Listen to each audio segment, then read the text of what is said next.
This is a WKYT podcast.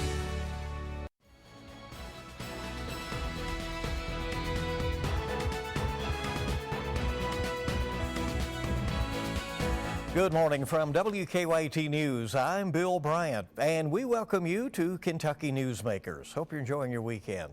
If you ask any Kentuckian where they're from and they grew up in the Commonwealth, the chance is very good that they'll tell you the county they're from. Later, the head of the Kentucky Association of Counties on the challenges that local governments are feeling right now.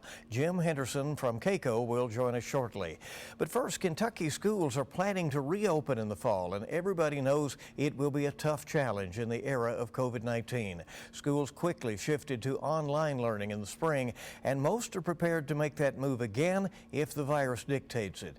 What concerns do teachers and staff members have as the new school year approaches in the middle of a pandemic with the numbers climbing again?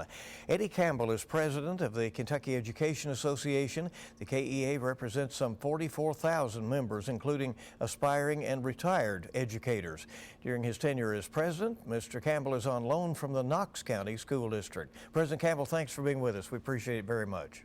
Well, thanks for having us today. You know, we are just weeks away now from when schools plan to open their doors and have students in class and in the hallways. What are you hearing right now from teachers and your members as they gear up for school to start for the first time since March? I think there's a lot of concern around health and safety to ensure that our students are safe, that the adults that are going to be in the building that service those kids every day, making sure that their health and safety is being taken care of. Our schools are the heart and souls of our communities. It's a gathering place. So we have people that will be coming in, the students will be gathering there, the adults will be coming in there. So just really focusing on that health and safety and ensuring that we can, protect our students and our staff through this pandemic. Does this put a lot of additional responsibility on the teachers and school personnel as they try to enforce a lot of new rules and continue to instruct their students? Yes, I think it puts a lot of weight on our educators' shoulders. They spend many hours planning and creating materials, grading, assessing, doing feedback already, and then parent conferences, student conferences, monitoring halls and loading of buses and parent pickups. I mean, it's a very complex system. A school is a very vibrant and busy place, but this is going to add lots of other things like temperature checks and monitoring to make sure that social distancing is being adhered to. Being able to maybe giving up your planning time to cover classes if there's no subs that's going to be available, maintaining logs, helping with contract tracing, even down to sanitizing desks between classes. So I think there's going to be a big responsibility not only for the teachers and our aides that are in the classrooms, but for our bus drivers, our food service, our secretaries, our administrators. There's going to be a real big weight that's going to be put on their shoulders just to ensure that health and safety.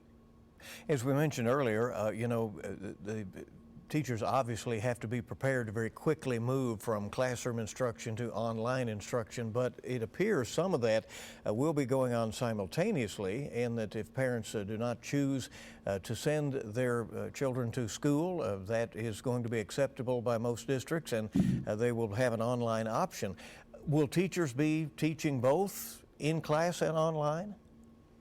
It's going to look different in every single school district, and it's even going to look different in every single school building. Our educators across the state are the most well-educated workforce in the Commonwealth. They are experts in teaching and learning. They've proven themselves in the spring when they, on a dime, flipped to doing distance learning and meal delivery and providing all those supports that students needed through a distance learning model. But, again, it's going to look different in every single school district. So it's very important that the educators, the bus drivers, the custodial workers, the aides, the teachers are the ones that are helping to create these plans and set out a path to ensure that a high quality education will continue no matter what the circumstances is. Has there been much discussion that you're party to about what happens if students are not compliant with some of these rules? For instance, wearing a mask when they're in the hallway or in a classroom if that's required by the local district. The mask has become a very politicized issue. But again, these decisions will be made district to district and building to building. So it will be important that the educators have a voice in what that looks like and what those policies look like. But more importantly, it's going to take parent involvement, it's going to take administrators, it's going to take the educators, and it's going to take our communities and our community leaders talking about the safety issues around the mask and making sure we use a mask for safety issues. It's not only to protect me as an individual, but to protect all my friends that are around me.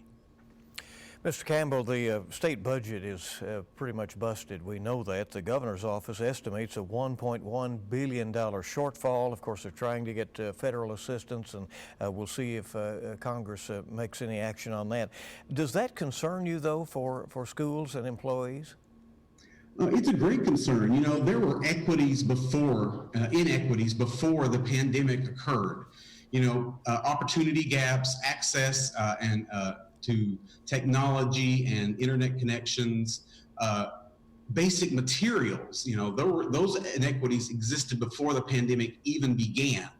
And now we're adding other things like making sure that we have personal protective equipment, that there's a supply of masks for if a student forgets those, making sure that we have sanitation equipment and products to make sure that we're cleaning our schools to keep them safe. So that's another burden that's being laid on the shoulders of our school districts all across the Commonwealth.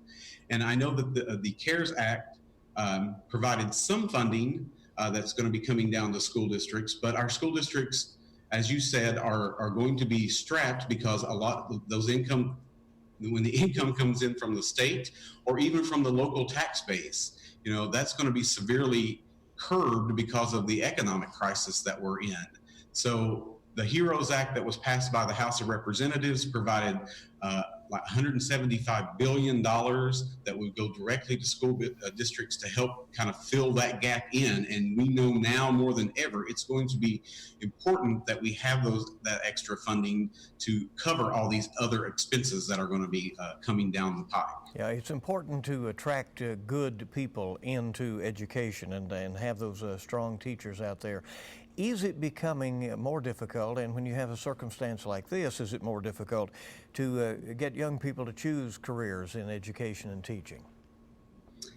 There were issues before with getting people to come into the profession. Public education or teaching and education jobs are hard. It's not. It's not an easy career, but it's a career from the heart, and making sure that we're educating our next generation. Our schools are our foundation of our society. Education is the foundation of our society, and ensuring that we have a strong public education for our students and that we have highly qualified and motivated individuals that are coming into that field is going to be very important, not only now, but even moving forward. A new education commissioner was being named on Friday heading into the weekend. That is a very important and key role. How closely do you look forward to working with the new commissioner? I'm looking. I can't wait to meet whoever is being chosen, because at this time I don't know. But we have a board of education who has many years of experience. We have Teachers of the Year. We have nationally board certified teachers who sit on that board, or former teachers. who know what teaching and learning looks like, who know what classroom experience is, who know how schools function. And I'm sure that they have the person that has been chosen will be leading our state into the next phase of public education here in the state of Kentucky. And I can't wait to partner with him or her to make sure that we're moving in the right direction. You know, there's always a little politics in every discussion. High school teacher Travis Brenda was elected to the State House as a Republican who promised to back teachers in 2018. Then he lost his seat in last month's primary by 30 votes. Does that signal in any way that educators are less mobilized than they were when they fought the pension battles and played a major role in the defeat of the incumbent governor last year? Or do you think this was based on local issues? I can't speak to how people voted in that district directly, but what I can speak to is that our educators are just as mobilized and engaged in ensuring that their students, that their profession, and that their public schools have the best opportunities possible. You know, we have to have highly funded schools or fully funded schools. We have to have highly skilled educators that are working with our students. And I know moving down the road that they're going to be just as engaged as they were in previous elections. Kentucky passed a one-year budget in this emergency situation, and of course lawmakers then went home. They're expecting to come back in January for another session. Do you have goals for the legislature in that upcoming session?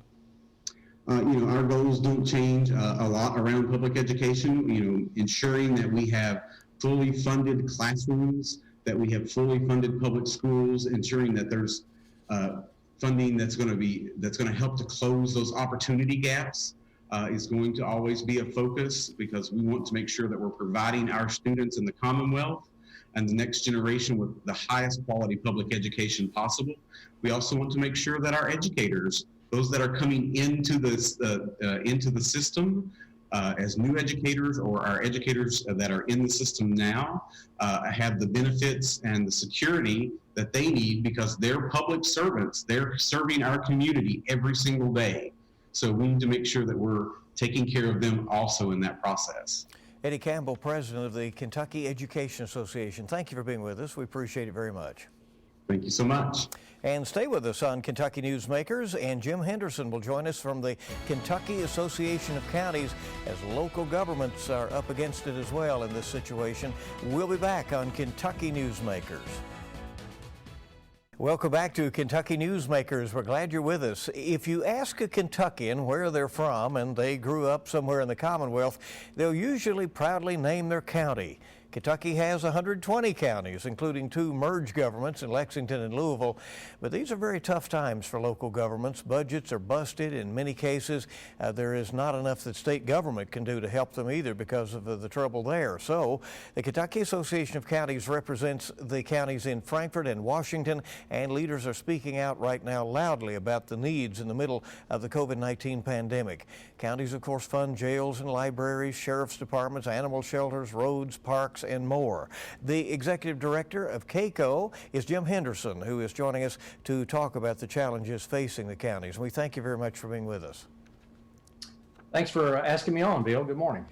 The state faces right now, according to the governor, about a $1.1 billion shortfall. That's, in Frankfort. And so local governments are also dealing with diminished revenue and increased demands.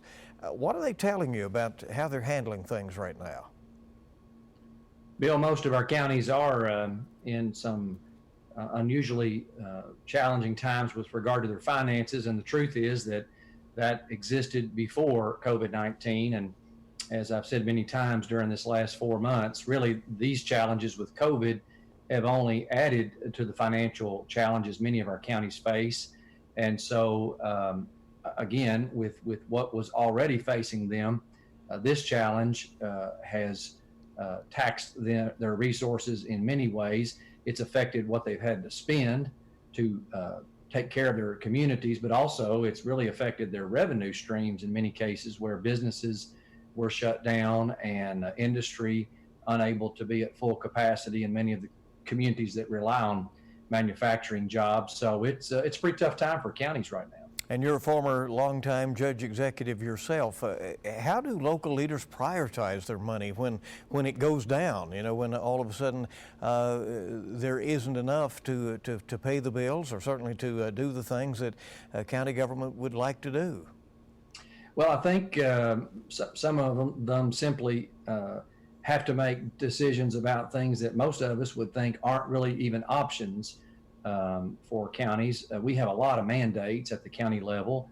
The counties are really a political subdivision of the state, and so many of the functional responsibilities of counties are really not negotiable. We don't really get to decide whether or not we run a jail. We don't really get to decide whether or not we fund our sheriff's office and the operations there. Those are all things that we have to do. So once those dollars reach a level that you only have enough money to do the very mandated responsibilities, and the revenue falls below that, it's just not easy. Prioritizing what dollars you have sometimes involves really running at levels that are below a standard you would hope with regard to staffing levels in law enforcement, for example. Many of our counties do struggle to even have deputy sheriffs on third shift, second shift to cover the rural areas of the county. And so it's not easy. It's almost impossible for some of our counties right now to make those decisions. Do counties intend to ask Washington for additional help? I know there is some money coming from the CARES Act, and that is being allowed to be spent in some flexible ways in many cases. But it's obvious that those budget shortfalls are going to be profound. They are, Bill, and we are grateful that the Senate leadership, we're fortunate to have someone like Leader McConnell in a role to make things happen in Washington, and they were able to get that CARES Act passed, which did pass money to the states and ultimately to the locals. And I appreciate how Governor Beshear worked with us and the League of Cities to get a portion of that money to counties and cities. And we did get about $300 million of that CARES Act allocated by the governor to counties and cities, which will help. But as you asked about more federal assistance, those dollars with the CARES Act are pretty limited to being used for actual expenses related to the COVID-19 pandemic and in addressing that issue. It doesn't really backfill the shortfall in county budgets for lost revenue.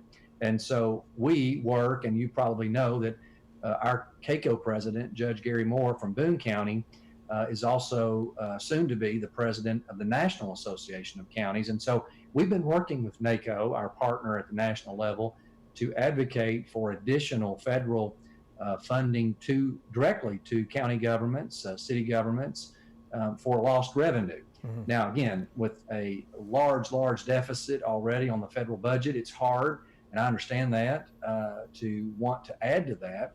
And so possibly we could hope for some modification of the CARES Act, even if future federal legislation is taken up that would allow some of the CARES Act money to actually be used for lost revenue. I think that would certainly be a nice plan B if there aren't any additional dollars allocated to local governments. Yeah. You know, we have a lot of counties that are announcing some of the things that they're having to do, some of the cutbacks they're having to make, and in some cases it's independent boards, but in Fayette County, they're laying off half of the library staff, most of those part-time workers, and having to make some potential cutbacks there. We have other things. Of course, the health departments have this additional responsibility in this situation. And the jails already had huge challenges with the opioid crisis in Kentucky in trying to deal with that. So many are simply sent to jail as we try to address that issue going forward. Do you see us emerging from this in a tougher situation than we went into it? Well, I think there are some situations where it may seem impossible to rebound, and that again is likely to be in places where it was already very, very difficult for a county to manage within the budget constraints that they have. I do think that, and I have personally used this approach in many ways with what we do at KACo, and I think many of our county leaders are as well, is this does give us an opportunity to take a hard look at things that we do, and we may learn some things from this experience, and so there may be things that we are able to do differently, maybe more effectively. And some counties I know are already doing that and looking for efficiencies. So again, it's easier to make these kind of decisions on changes in a tough environment where you have options. There's things that you don't want to do away with funding your public park. You don't want to do away with your community arts programs. But for counties, those are options that we, in many cases, already had not been able to fund. And so you can't not do certain things. Let me ask you a couple of things I would have asked if we weren't in the middle of a pandemic right now. Yeah. How challenging is it for counties to deal with urban sprawl, where businesses go up on the outskirts of cities and the unincorporated area, and then elaborate subdivisions are built with very expensive homes out in areas, and then people expect urban-like services that may be miles away from the city or town? That is so true, Bill. And when I was county judge, we faced that a lot. And most county governments really aren't, especially smaller counties. And when I say smaller, I mean smaller counties that see this urban growth. My county, Simpson County, is about 18,000, but just below Bowling Green saw a lot of growth. And so we saw, even in a small county, that happen. And you're right, people would ask for things that really county governments by and large are not set up to do. Many counties don't have sanitary sewer in the rural areas. We don't necessarily provide recycling at the curbside or sidewalks and curb and guttering and street lights. That's not the kind of things that county governments often do. And it's not because they don't want to, it's just simply so far down on the list of things that you might want to do when you're having to fund basic county services. So those demands on counties are great. And so it does present a struggle in many counties to be able to meet those needs. I had people that would move to our area from large urban areas and buy a little piece of heaven out in the county. And then they expected a fire hydrant and a sidewalk and daily patrol by sheriff's offices and street lights. And those are just not realities outside your urban areas in most counties. We have 120 counties. How many times are you asked, is that too many? All of us knowing who've lived our lives in Kentucky that those counties and those names are held close to the heart. I'm asked a lot. I was asked a lot before I was in this role. And it's like kryptonite for somebody who works for a county association to touch that. But I do think that, I've actually been surprised by many county officials across the state who've asked the question as well. It's hard. I mean, I think it's really hard because we all identify ourselves by our community. And so I don't really think there are many people who are willing to tackle the idea of changing the number of counties or county boundaries. But I do think that many county leaders out there in the state are looking at ways to do things where we merge services, where we work either with our cities or counties and counties work together to find a more efficient way to deliver. And we're going to be forced to do that. Discussion for another time, and we'll do that at some point. I would appreciate you very much, Jim, for being with us today on Kentucky Newsmakers. Thank you. Well, thank you. Thank you very much. And stay with us. We'll have some Campaign 2020 coverage from Greta Van Susteren in a moment. Back on Kentucky Newsmakers, new case numbers are rising for coronavirus in more than 30 states. Florida, a hot spot, and next month it's slated to host the Republican National Convention. Our national political analyst Greta Van Susteren talked about that with President Trump. Hello, I'm Greta Van Susteren, and here is your full court fast break. The GOP scrambling to organize the Republican National Convention, but the coronavirus pandemic may upend their plans again. The August event is set to take place in Jacksonville, Florida, but now cases there are rising fast and steeply. Numbers could soar even more if thousands of convention attendees descend upon the city. Event organizers say they will test attendees daily, but so far They are not saying how they would do it. The FDA warns it's too early to tell if Florida will be safe to hold this convention. At least 3 GOP senators are already announcing they will not go. Still, President Trump wants a full-fledged convention. It's unclear if he will get it. Florida has a 50% capacity mandate on indoor gatherings. Governor Ron DeSantis has not said if he will lift it or even expand it in time. So President Trump may have to accept his party's nomination in a half-empty arena.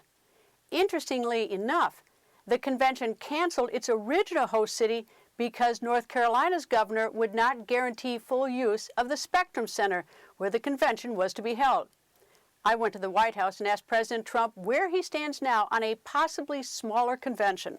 Well, we're always looking at different things. When we signed in Jacksonville, and again, we wanted to be in North Carolina, that almost worked out, but the governor didn't want to have people use the arena, essentially, and we sort of, that's too bad for North Carolina.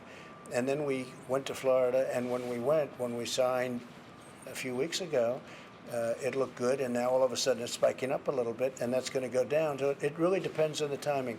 Look, we're very flexible. We can do a lot of things, but we're very flexible. You can catch our full interview with President Trump this Sunday on Full Court Press. We bring politics home, covering the national stories that impact you.